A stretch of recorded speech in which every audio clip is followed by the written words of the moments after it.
በአንዳንድ ነገሮች ላይ ባለፈው ቤተክርስቲያን በሚል ከሌሎች ጋር አንድ ፕሮግራም ሰርተን ነበር። አሁን ደግሞ ከፓስተር ደስታ ጋራ ቤተክርስቲያንና በውስጡ የያዙት ልትይዝ የሚገባት ነገር በሚል ርዕስ ላይ ጥቂት ጊዜ አብረን እንነጋገራለን። እግዚአብሔር ይረዳናል። እንደ እግዚአብሔር ሐሳብ በአምስት ነገሮች ላይ እንነጋገራለን። የመጀመሪያው ሁላችንም ስለ ቤተ ክርስቲያን ምን ማለት ነው ብለን ሁለታችን እናወራለን። በሁለተኛ ቤተ ክርስቲያን በውስጧ ምን ሊኖራት ይገባል። አንዳንድ ጊዜ ቤተ ክርስቲያን እቃው ይመስለናል፣ ቅጥሩ ይመስለናል። በውስጧ ምንድን ነው ያለው?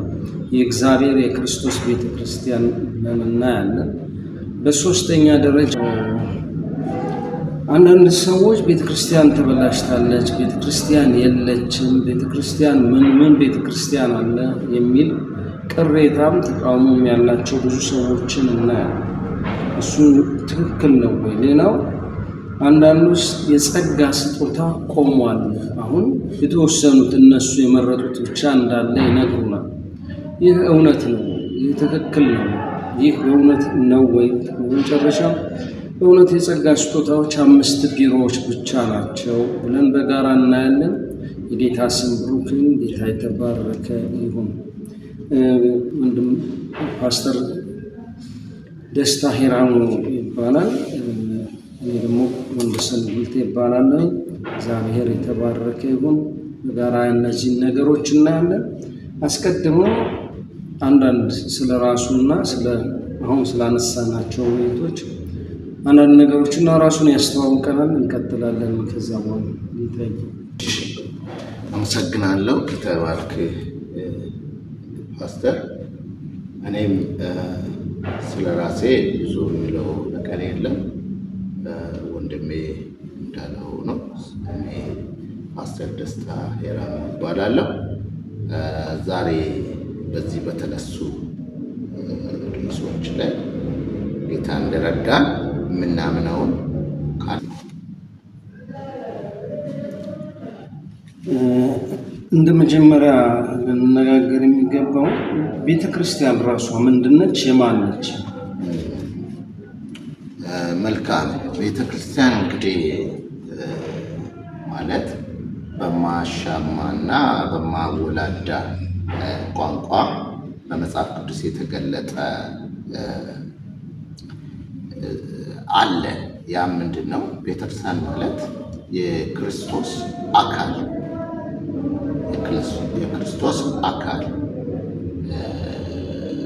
እንደሆነች መጽሐፍ ቅዱስ በግልጽ ይነግረናል።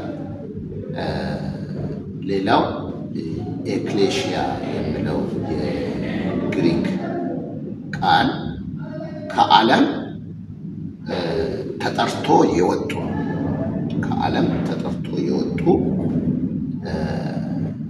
በማን? በክርስቶስ። ለማን? ለክርስቶስ የእግዚአብሔር መንግስት ይወርሱ ዘንድ ተጠርቶ የወጡ ቅዱሳን ስብስብ እንደሆነ ይታወቃል። በዚህ የተነሳ ቤተክርስቲያን ማለት የክርስቶስ አካል፣ ክርስቶስ ራስ ሆኖ የሚመራት ራስ በሆነው በክርስቶስ ስር የክርስቶስ ሰውነት ሆና ክርስቶስ አካል ሆና የክርስቶስን ስራ ፋንክሽን የምታደርግ ናት ማለት ነው። በሌላ ቋንቋ በሌላ አገላለጽ ለመግለጽ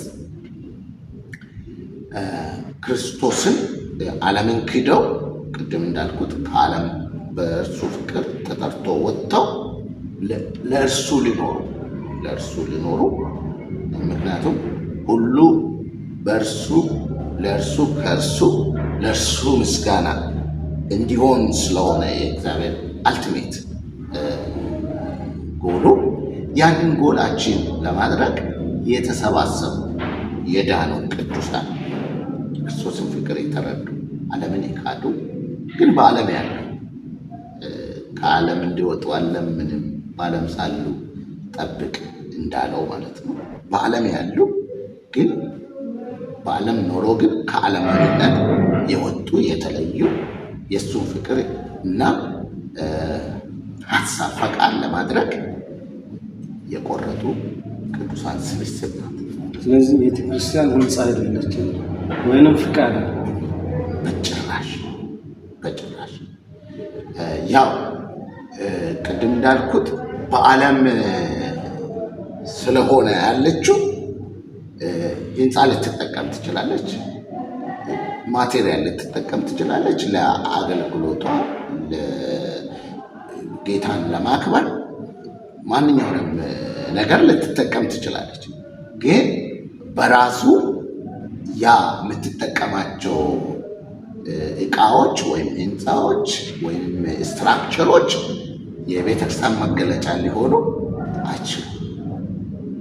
ቤተክርስቲያንን ቤተክርስቲያን የሚያሰኛት የዳኑ ሰዎች ስብስብና የምትሰራው የእግዚአብሔር ስራ፣ የምታስበው ሀሳብ፣ የምትኖረው መንፈሳዊ ዳይሬክሽን ያ ነው ቤተክርስቲያንን ቤተክርስቲያን የሚያሰኛት። እንደዚህ የምናስብ ከሆነ እንግዲህ ቤተክርስቲያን የማንነቱ ራስ ነው ክርስቶስ ስንል ባለቤትነት ይጠይቃል።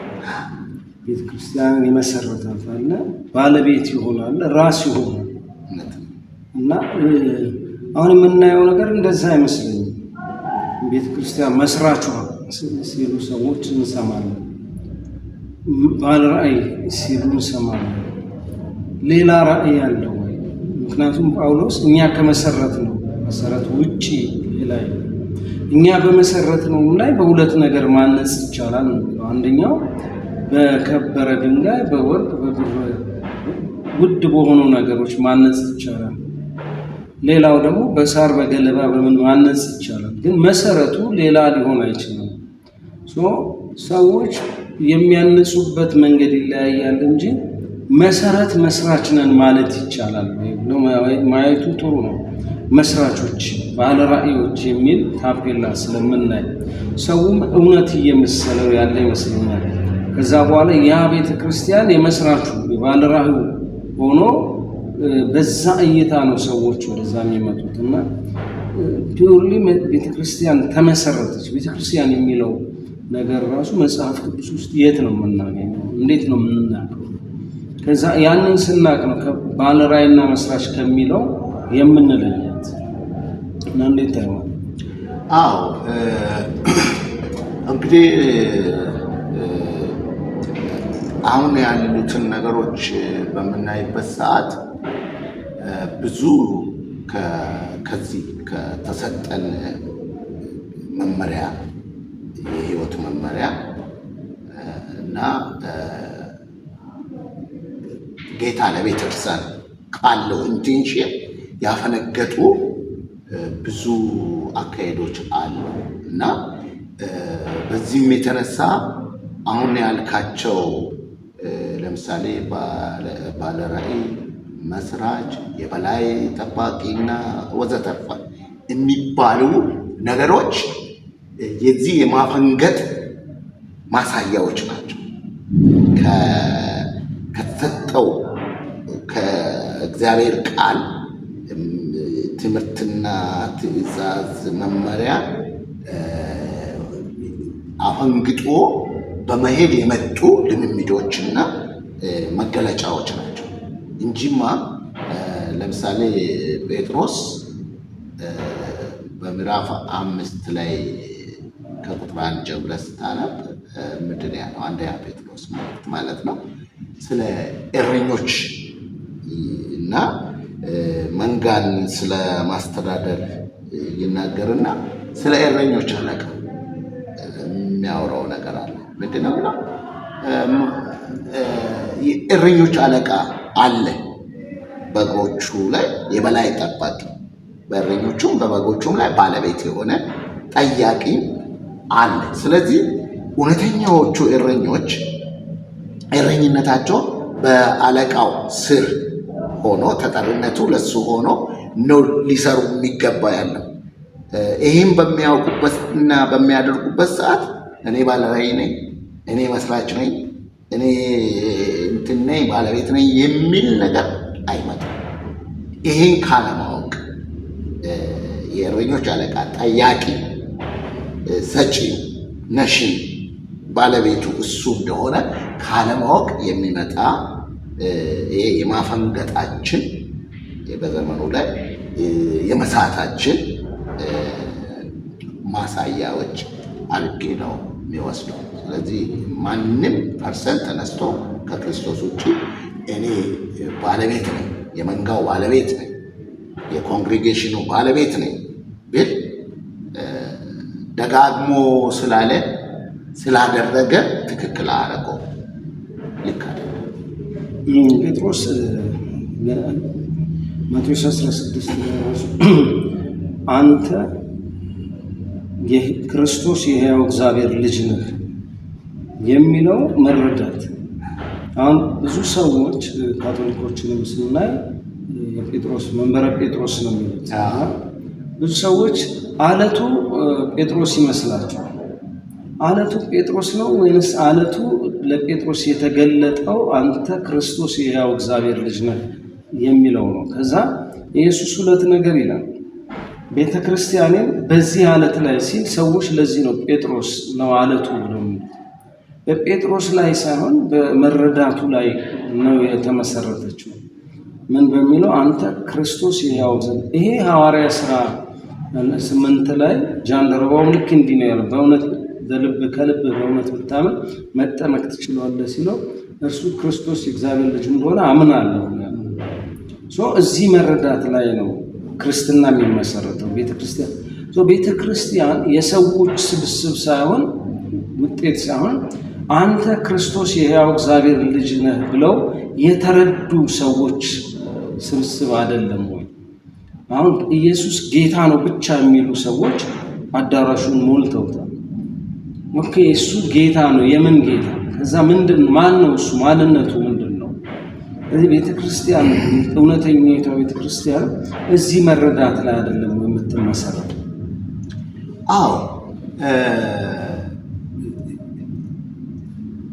ኢየሱስ ክርስቶስ ስለ እኔን የሰው ልጅን ሰዎች ማን ይሉታል የሚለው ጥያቄ በፊልጶስ ቄሳሪያ በሚለው አካባቢ ላይ በኢየሱስ ማንነት ላይ ብዙ ውይይት ተነስቶ ነበረ። ከዛ መነሻ ነው። ምክንያቱም ብዙዎች ሲከተሉ ኢየሱስን ለተለያየ ነገር ይከተሉ ነበረ፣ ዛሬም እንዳለው ማለት ነው። እና ከዛ የተነሳ የኢየሱስ ጥያቄ ዓላማው ምንድን ነው? ትክክለኛ ማን እንደሆነ እንዲታወቅ ነው። ለዚህ ነው ኦኬ መንደር ውስጥ ማንም ምን ይበል ያለውን ይበል፣ እሱ አይደለም እናንተ። ምክንያቱም ለምን እንደጠራቸውና እንደመረጣቸው ለምንም እያዘጋጃቸው ትሬን እያደረጋቸው እንደሆነ ስለሚያውቅ እና ለእናንተ ማን ነኝ በሚልበት ሰዓት ነው ከአብ መገለጥ መጥቶለት። ስለዚህ አሁንም ለተመልካቾች የሚከታተሉን የምንጠይቀው ለእናንተ ለራሳችሁ ኢየሱስ ማን ነው የሚለው እዛ ሴት። ምክንያቱም የኢየሱስም ጥያቄ የአብን ፍላጎት ኢየሱስ ማን እንደሆነ መታወቅ ላይ ነው። ቤተክርስቲያንን አሁን እንደ ዲኤንኤ ቤተክርስቲያን የተፈጠረችበት ቤተክርስቲያን የተወለደችበት እንትን አይደንቲቲ ያገኝ ቤተክርስቲያን የሚለውን አይደንቲቲ የምታገኝ ወይንም እንደ ግለሰብ እኔ ክርስቲያን የሚለው ዳግም መወለድ የሚለውን ነገር የማገኝበት ማጠንጠኛ ነጥቦ ኢየሱስ እርሱ ክርስቶስ ነው ወይም የእግዚአብሔር ልጅ ነው በሚል መረዳት እና በዛች እውነት ላይ ነው እና ያ እውነት ያ መገለጥ ነው አለት የተባለው እንጂ ቅድም ካቶሊኮቹ ሌሎቹም እንደሚሉት አለቱ እሱ እንደሆነ አለቱ ክርስቶስ እንደሆነ በማወቁ ወይም ባወቀ ሰውየው ላይ ሳይሆን በዛ እውቀት ላይ በዛ መረዳት ላይ በዛ ብርሃን ላይ ነው ቤተክርስቲያን የገሃነም ደጅ አይችሉም እኮ የተባለው ያንን እውነት ነው። ጴጥሮስን አይደለም። የገሃነም ደጅ አይችሉም የተባለው በገሃነም ደጅ ላይ እመሰርታለሁ የገሃነም ደጆችን አይችሏትም የተባለው ያችን እውነት ነው። እና ይሄ ነው ዛሬ ብናስተምርም ሰዎች ግር ብለው ሊከተሉም እኮ ይችላሉ አይደለም እንዴ? ስሙን ጠርተን የሆነ ነገር ፋንክሽን ቢያደርግ ያን ያዩ ዝም ብሎ በራፍ በሆነ መረዳት እኛን ሊከተሉ ይችላሉ። ግን ምንድነው ማድረግ ያለብን እኛ እንደ አገልጋይ? ልክ መጥምቁ እንዳደረገ የዓለምን ኃጢአት የሚያስወግድ የእግዚአብሔር በግ እርሱን እኔ ላንስ እርሱን ልልቅ ይገባል። አሁን ስለ መጥምቁ ኢየሱስ ሲመሰክር እኮ በሴት በተወለዱት የሚያይለው የለም ነው አይደለ? መጥምቁ በጣም የሚገርም ደጋፊ የሚገርም ስብዕና ነው ያለው ተከታይ ምንም ግን እኔ የጫማውን ጠፍር እንኳን ሊሸከም የማይገባኝ ሊነካው የማይገባኝ ከኔ በፊት የነበረ አሁን መጥቷል እርሱ ብሎ እኔ ግን ድምፅ ብቻ ነው። የአገልጋይ ስራ ወደ እሱ ማጠቆም እንጂ ህዝቡን ራሱ ፊት መኮልኮል አለ። እንትን ይላል አንደኛ ቆሮንቶስ ምዕራፍ 1 ላይ በቆሮንቶስ አሁን አጥቢያዎችም ቤተክርስቲያን ነው የሚባሉት። ለምሳሌ በቆሮንቶስ ያለች ቤተክርስቲያን ይላል። ግን በቆሮንቶስ ላለች ለእግዚአብሔር አሁንም የትም ይሁን አሁን ይሄ ጎተራ አካባቢ ነው። በጎተራ ላለ በሳሪስ ላለ በእንትን ላለ በክፍለ ሀገር ላለ ለእግዚአብሔር ቤተክርስቲያን ባለቤትነቱን ቀመተ ነው ለእግዚአብሔር ቤተክርስቲያን ይልና በክርስቶስ ኢየሱስ ለተቀደሱ የእነርሱና የኛ ጌታ የሆነውን ጌታችን ኢየሱስ ክርስቶስን በየስፍራው ሁሉ ከሚጠሩ ሁሉ ጋር ቅዱሳን ለመሆን ለተጠሩ ነው። አሁን ይሄ በቆሮንቶስም ይኖር በሳሪስ በምንም ይኖር ወደ እውነተኛዋ ቤተክርስቲያን በክርስቶስ ኢየሱስ ሰዎች ተቀድሰው እንዲገቡ የማድረጊያ መንገድ እንጂ ራሱ የእንትና ቤተክርስቲያን ሲሉ አራ አይባልም እኮ የሚል ጠፋኛም እንደዛ ነበር። እና ይሄንን እዛ ጋር ቤተክርስቲያንን አለ ኢየሱስ። እንደገና ጳውሎስ ይሄን ሲያብራራው በቆሮንቶስ ላለች ለእግዚአብሔር ቤተክርስቲያን ነው። ስለዚህ የእግዚአብሔር ቤተክርስቲያን ከሆነ የግለሰቦች መሆን ይችላሉ፣ የቡድኖች መሆን ይችላሉ፣ ፍቃድ ያወጡ ሰዎች መሆን ይችላሉ። ባለቤትነቱን አልነጠቅ ነው።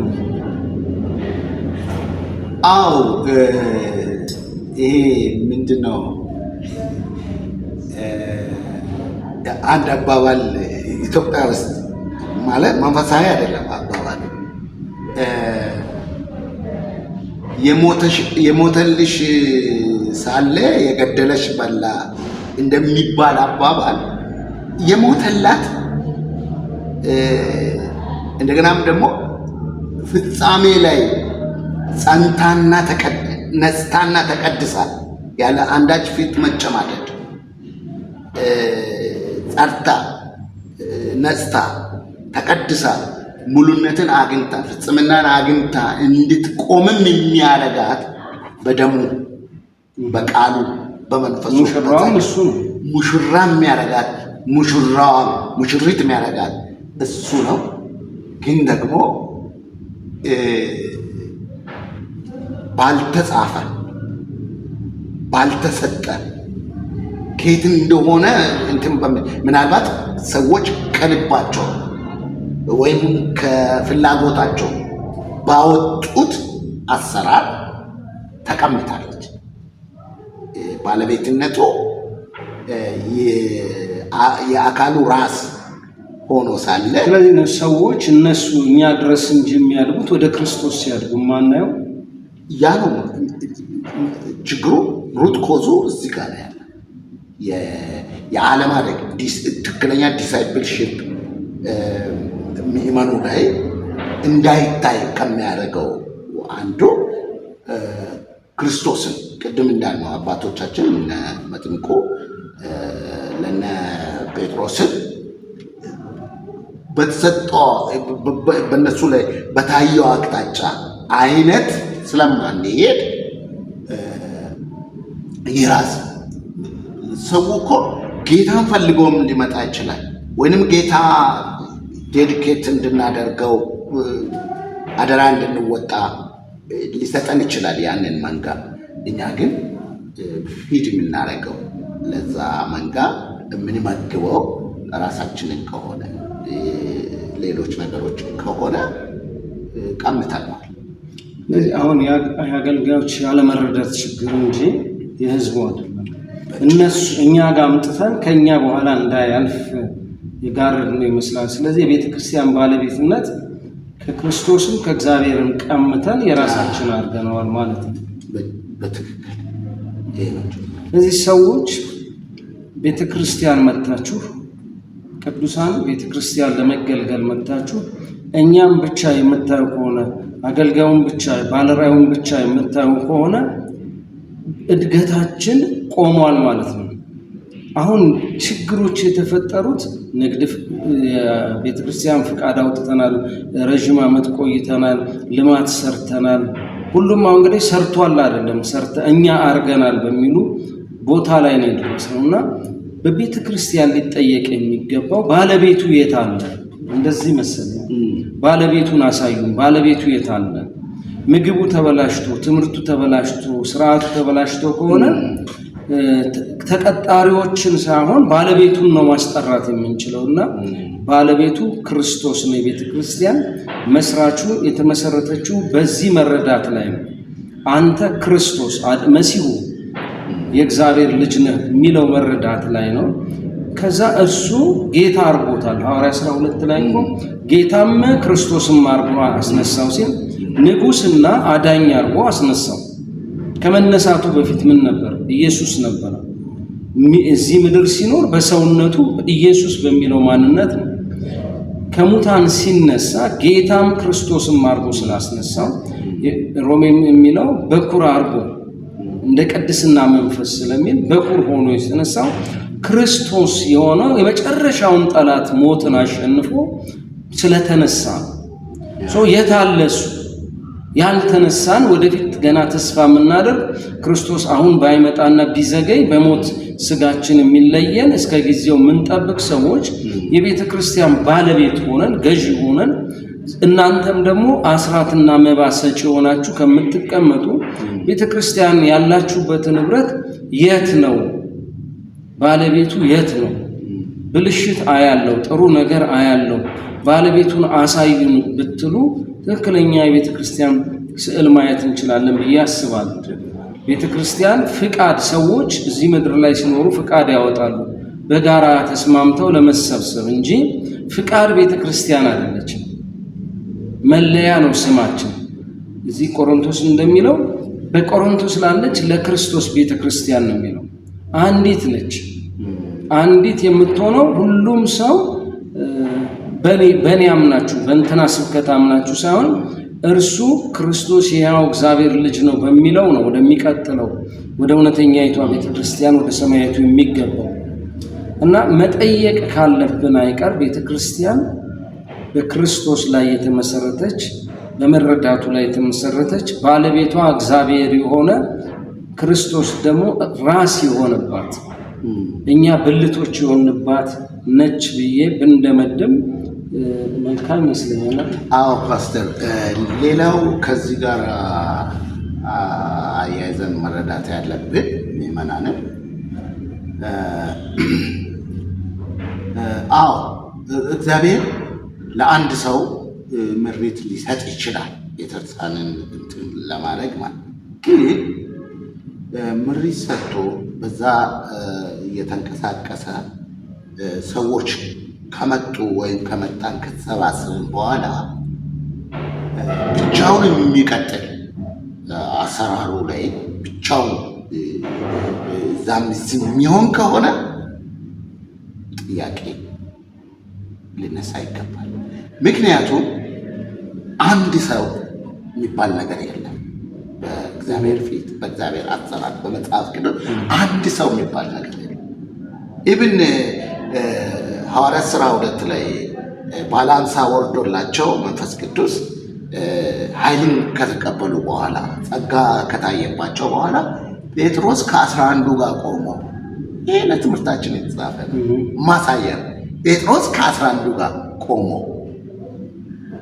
ኦኬ እየሰበከ ያለው አንድ እሱ ነው፣ ግን በጣም ፍጹም አንድነት የሚታይባቸው መያያዝ የሚታይባቸው ግን ደቀ መዛሙርት አብሮ የሚሰሩ ሰራተኞች ታይባቸዋል። እና ያ ነገር እየቀጠለም ስናይ ያመኑትም አንዲት ልብ አንዲት መንፈስ ነበራቸው። በሁሉም ላይ ታላቅ ጸጋ ነበር። የሚያያቸውም ይፈራቸው ነበር። የሚድኑትም ዕለት ዕለት ይጨመሩ ነበር ይላል ማለት ነው። ስለዚህ ሰዎች አንድ ሰው አይቶ ሊመጡ ይችላሉ። ከመጡ በኋላ ያ ሰው ምንድነው የሚያደርገው? ዜን ከመጡ በኋላ ብቻው አሰራር ማየት መቻል አለባቸው። ለዚህ ነው ጢሞቴዎስ እና ጳውሎስ ጳውሎስ እኮ ጢሞቴዎስን አሳይን አድርጎታል፣ እዛ ቦታ ላይ መድቦታል፣ ቲቶንም መድቦታል። ነገር ግን የጻፈላቸው ከእናንተ በታች ሽማግሌዎች ለቤተ ክርስቲያኗ እንድትሾሙ ነው ይላቸው። አሁን በተለይ ቲቶ ላይ ስናይ 2 ሽማግሌዎች እናያለን። አንደኛው የዕድሜ ሽማግሌዎች አሉ፣ በሁለተኛ የተጠሩት። የመጀመሪያው ሽማግሌዎች ግን የቤተ ክርስቲያን አመራር ሽማግሌዎች ናቸው። ቤተ ክርስቲያን አመራር ሽማግሌዎች እንድትሾም ብሎ ያወጣው መስፈርት አለ። ወደ 15 መስፈርቶች ቲቶ ላይ እናያለን። 21 መስፈርቶች ለጢሞቴዎስ ላይ አለ።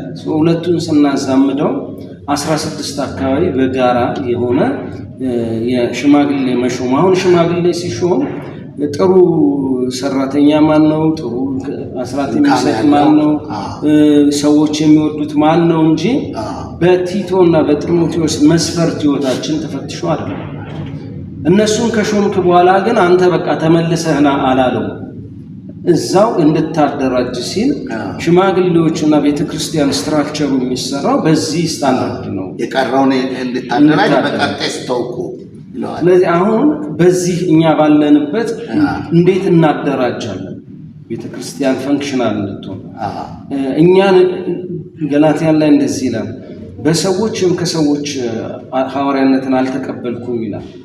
አሁን አንዳንድ ቦታ ለእኛ ጥበቃ እንዲያደርጉ ከለላ እንዲያደርጉ ሰዎችን ልንሾም እንችላለን፣ ቼክ ላይ ብቻ እንዲፈርሙ።